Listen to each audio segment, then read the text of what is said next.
Let's do that. Recording in progress. All right, so we're on page 47 and 48 of Millionaire Real Estate Agent. Good morning, guys. We're getting more and more people showing up in person. That's so awesome. I love it. I don't feel lonely anymore.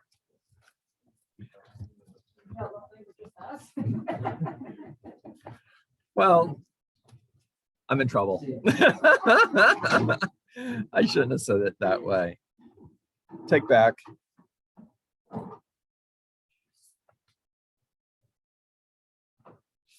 All right, we're going to talk about myth understandings. At best, your beliefs can lead to great confidence. And at worst, they can lead to extreme doubt. Now, if allowed to exist, doubts can truly undermine your confidence, your actions, and ultimately your dreams.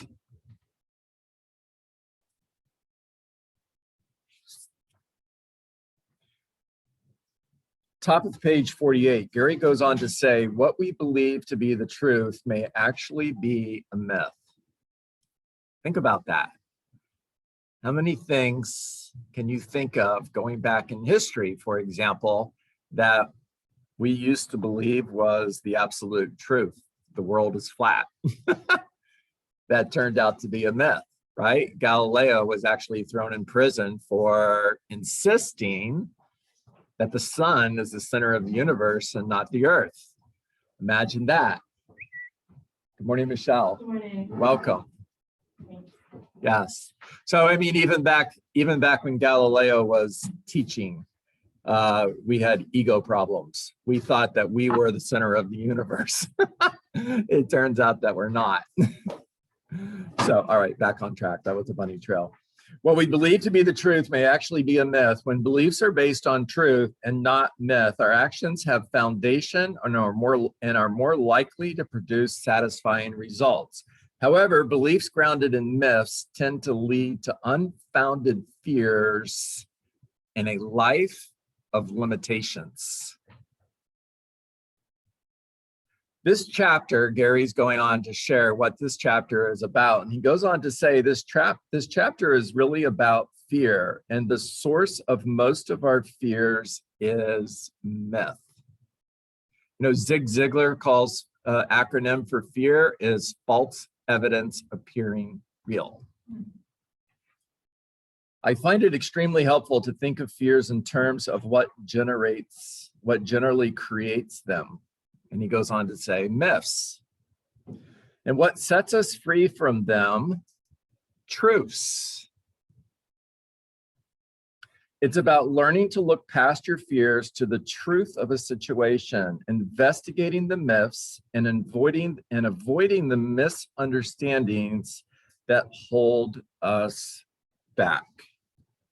So as I'm reading this morning, I'm thinking, you know, I've read something else on this subject that I really want to go find and talk about to my Survive to Thrive group. So I did some digging through books. It only took me a couple, but I found it. And it's in The Little Things by Andy Andrews. And I'm going to go to page 117. This is going to be a little bit longer, but hang in there with me because this is one of my favorite messages. And here's what Andy Andrews has to say about fears. At the top of page 117 in The Little Things, he starts out by asking, if you could choose, what kind of life would you live?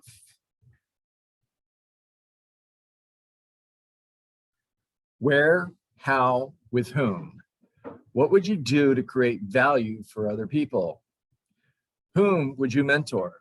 Who would mentor you? What would you discover or learn? How would your understanding change things for the rest of us? What would you leave for your children and your grandchildren?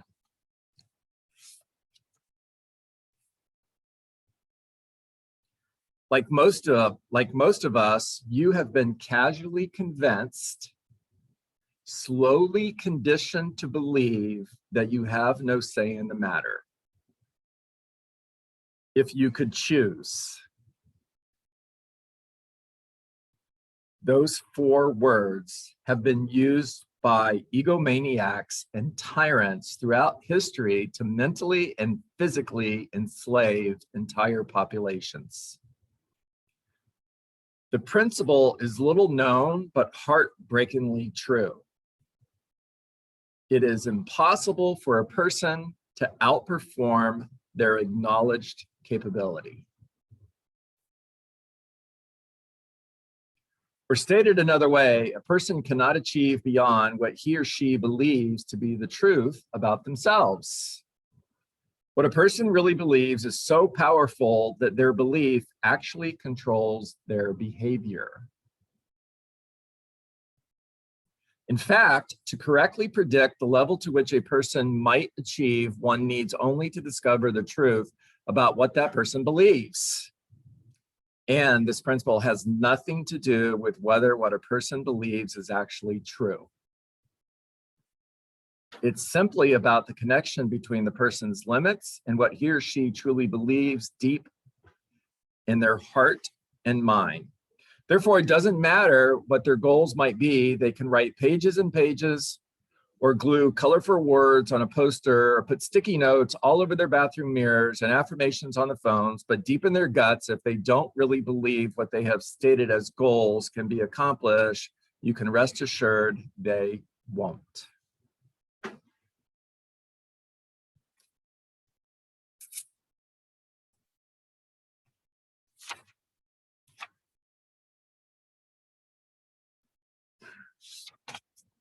All right, not done yet. Hold on.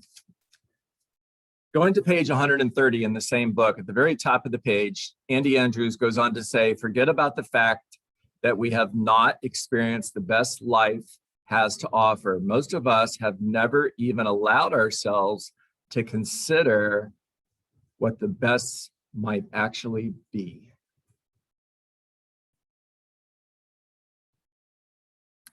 All of that to say, the first 4 words in this chapter are a dirty, rotten lie. If you could choose. It's a dirty, rotten lie, Aaron, because you can choose. If is implying that you can't. If, one word, words matter. You've heard me say it before, they absolutely matter. If is implying that you don't have a choice. By the way, by the time you're 8 years old, you're starting to believe that. When you were 5 years old, you were going to play in the NFL. You were going to be a movie star. You were going to be an actress. You were going to be a model. You were going to be a rock star. And then by the time you got to 8, you started accepting, I'm not going to do those things. And you started looking for mediocrity and you found it. By the way, me too. There's hope. As long as you're still here, the best part of your life is still in front of you. There's more life to live, more people to help. Andy goes on to say, all of that to say, the first 4 words in this chapter are a dirty, rotten lie because you can choose. And he puts it in very bold print. And he's yelling at you guys because you can choose. You probably did your best imagining before the age of 7. Somewhere along the way, however, you learned the truth about your future. You would not be an astronaut or a movie star. The older you got, the more aware you probably became about this truth because your possibilities seemed less likely, your aim sank even lower. Can you repeat that last line? Your aim? Because your possibilities seemed less likely, your aim sank even lower. You know, the idea behind the book, The Dream Giver by Bruce Wilkinson, write that down, read that book. The idea behind that book is be more realistic. Play it safe. Don't set yourself up for disappointment. In other words, Aim lower. Don't think so big. By the way, that's all wrong. Now, if you read Bruce Wilkinson's book, in The Dream Giver, ordinary grows up in this land called familiar. Ordinary is the name of the individual the book is written about. Now, by the way, everybody who lives in this land, familiar, they're all named Ordinary. An ordinary wakes up one morning with a feather in his windowsill, and that means he's been visited by the dream giver. And when you've got this feather delivered to you, that means a dream has been placed in your heart.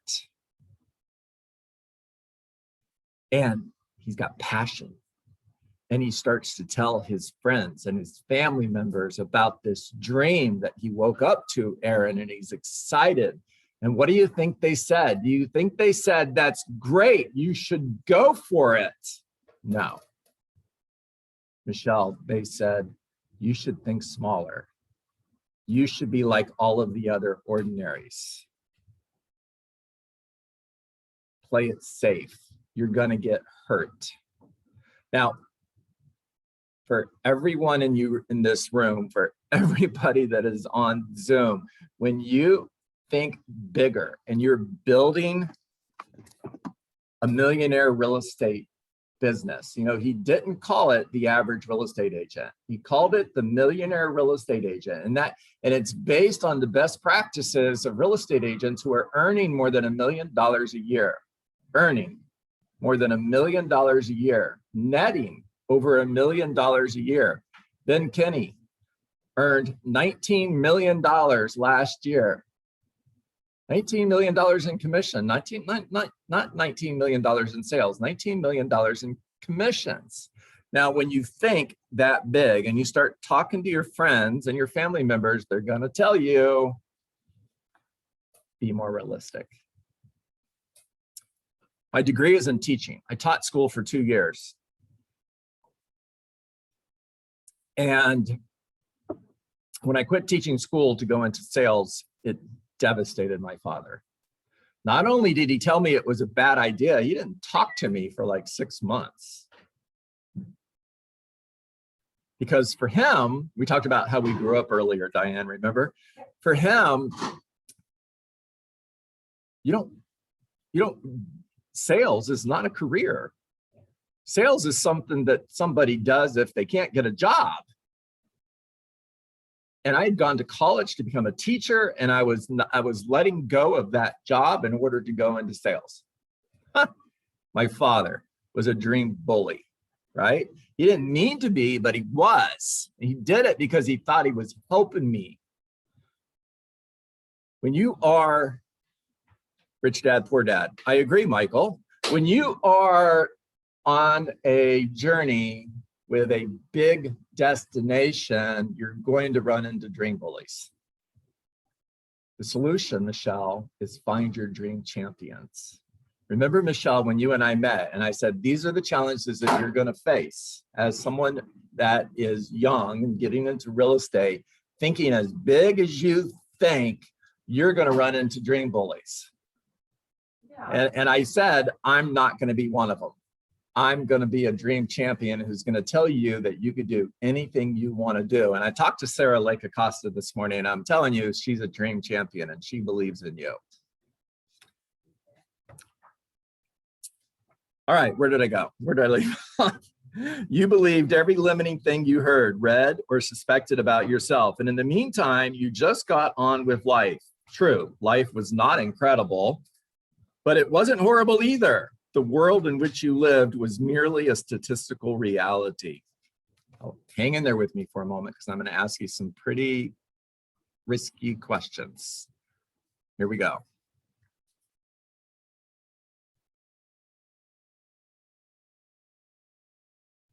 Do you believe in God? Now, if your answer was yes,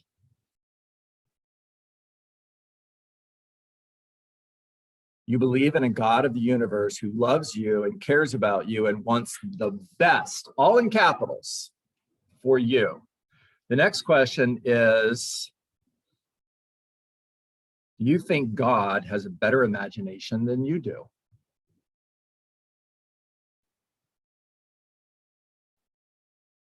Then here's the last question, and it's a game changer. Take a deep breath and think with me. If you believe God wants the best for you, and you know that you obviously want the best for you, and you also believe God has a better imagination than you, then when we examine your life, the life you declared to be the best, all in caps, you can imagine, and we place it alongside your life that is the best God can imagine, is it possible these two lives might look different?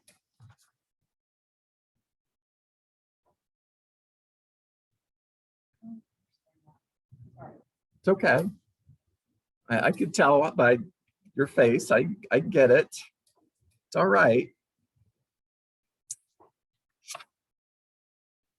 I think that it's not necessary to understand it. I think that it's necessary to ask questions and look for the answers. And I believe the answer is different for all of us because all of us are in a different place, right? We're not in church. This is not about God. This is about, is it possible that there's a bigger life for you than the one you're living? Is it possible that there's a bigger life for you than the one you're imagining? All right, take yourself off mute. Talk to me. If you're in the room, talk to me.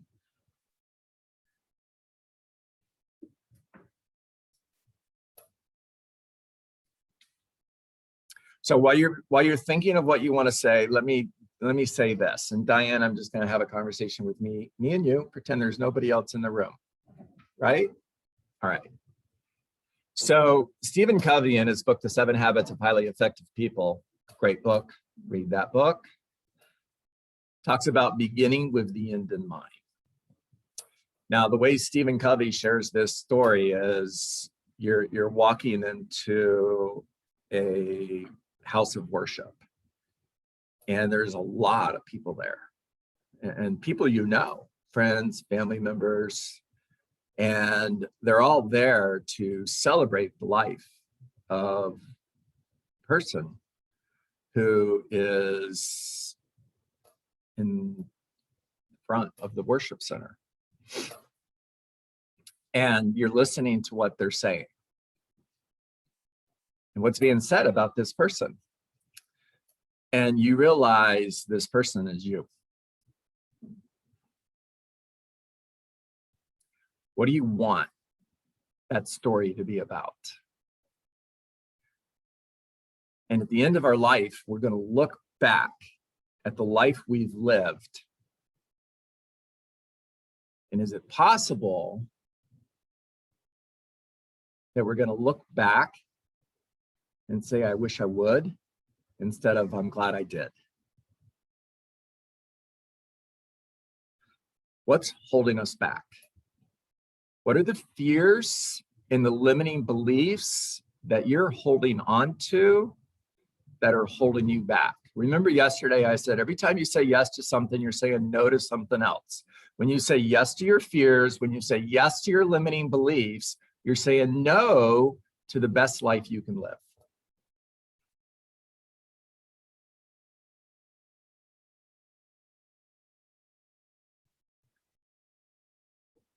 Now, bring this back to a conversation about real estate. The mission, vision, values of Keller Williams Realty starts with to build careers worth having, businesses worth owning, lives worth living, legacies worth leaving. Gary Keller built this company to build big careers and big businesses so that you can live your absolute best life. Are you?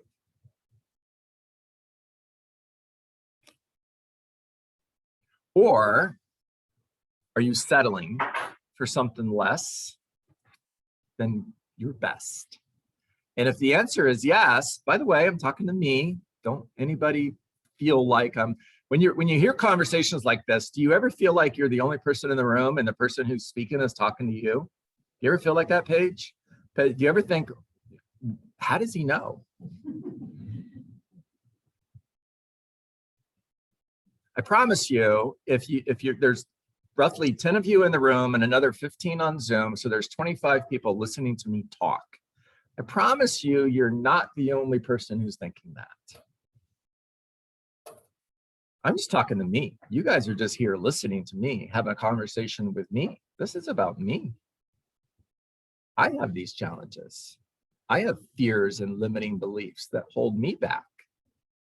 I've got a book that I've been writing for, Monica says I've been writing it for more than 10 years. She's like, John, when is that book ever going to be published? You've been talking about it for 10 years. I'm like, okay, so that's an exaggeration. It hasn't been 10 years. It's been maybe 3. And I signed the contract with the publisher. Finally, what held me back? I don't know. Maybe nobody will like it. What's my greatest fear? Nobody buys it. Nobody buys this book, which is just going to affirm that limiting belief in my head that what I have to say, I don't have anything to offer. Nobody's going to want to read what I wrote. That's what I see when I look in the mirror. I don't have anything to offer. Nobody's going to read. Nobody's going to want to read what I wrote. Who do you think you are, John, writing a book? That's silly.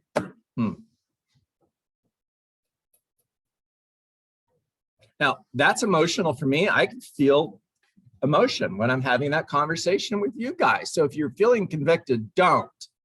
This is about me. Now, what are the fears that are holding you back? What are the limiting beliefs that are keeping you from living the absolute best life you could live? And this isn't about money. If you made $5 million a year, what would you do to change the world? Who would you help? Give it away. Diane. So going back to what you said in terms of the dream bullies. Yeah. I'd say, well, for me, I don't really allow them because it's the same thing when I've told people in my own family, immediate family, about my goals and what I plan to do, you know, with the money or what I've been doing with my money. It's like hot air for them, you know, like, oh, you know, she needs something to do. That's sort of like, and I'm trying to change that. I mean, that's very prevalent amongst, I'd say, women whose kids are all grown up and all that. But that's a dream that to me, there's a lot of dream bullies in my life.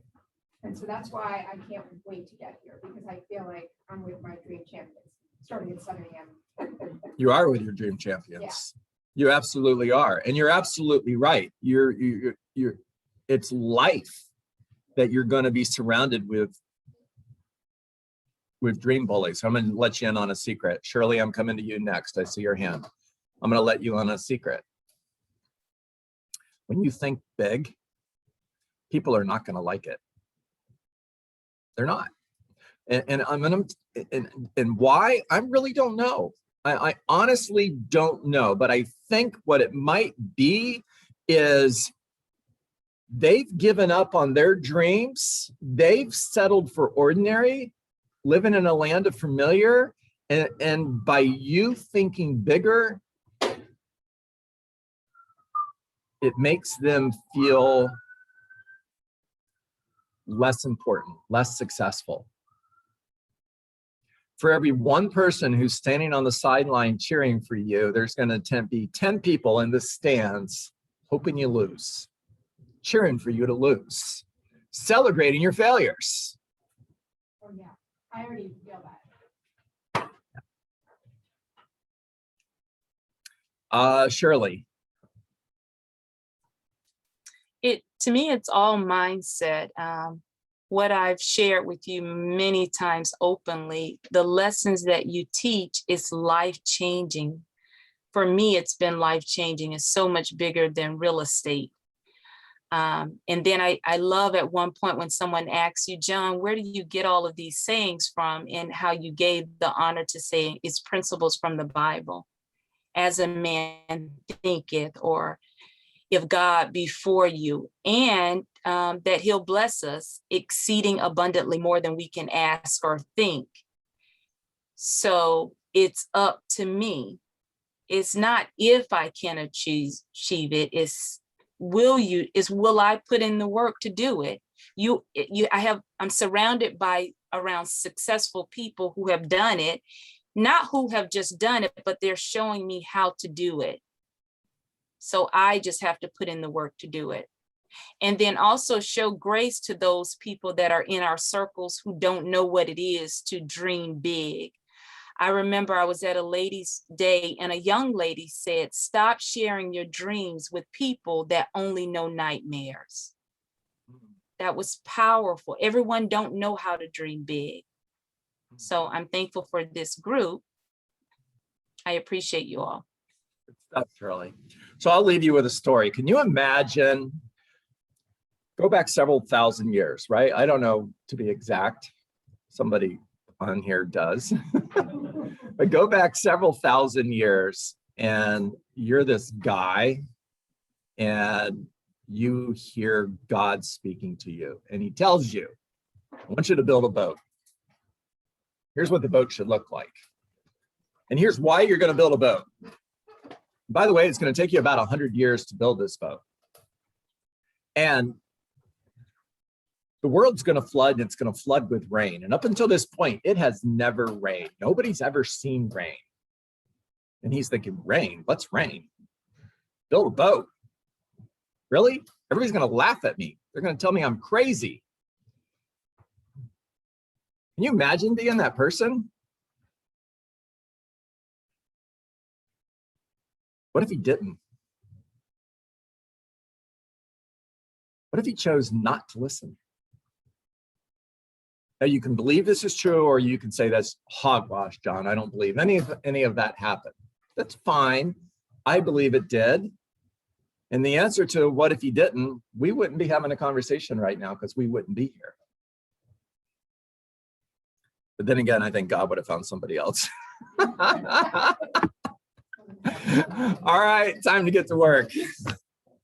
What is work? Work is 20 conversations, not 19, not 18. By the way, this is, for me, this is the most important part of the call every day. This is my attempt to brainwash you to do the things that lead to success. If you don't come for any other part of Survive to Thrive, come for the last 2 minutes and internalize this message. What is work? Work is 20 conversations. It's not 19, it's not 18, it's not 17 conversations, because when you have 17 conversations, you settle for less. And you don't have the 18th conversation because you were close enough, or because you're going to make it up tomorrow, which you won't. It's a lie. You don't have the 18th conversation, which could have been $1 million listing, and you didn't get the listing because you didn't have the conversation. And the saddest part about that is you're never even going to know that you didn't get the opportunity because you didn't have the conversation. Make care calls, not sale calls. Always lead with gratitude. Thank you for taking my call. I appreciate you. Look for an appointment, a referral, or add somebody new to your database. With every conversation, either look for an appointment, a referral, or adding somebody new to your database. Every day, find somebody who's thinking about selling their home. It doesn't matter if it's tomorrow, 30 days from now, 6 months from now, or a year from now, because a year from now, you're gonna need listings, right? Find somebody who's thinking about selling their home and get face-to-face with somebody every day. So to the next year, you're face-to-face with 250 people. And then follow up forever. You follow up forever because you reject rejection, and because no is not a word that lives in your vocabulary. No simply means not yet. Remember that people will never change their mind, but what they will do is make new decisions based on new information. And when you follow up forever, you're creating emotional proximity. So when they make a new decision, that new decision, Nick, is going to be to hire you. Make it a great day, everybody. Thank you, John. My pleasure. Thank you.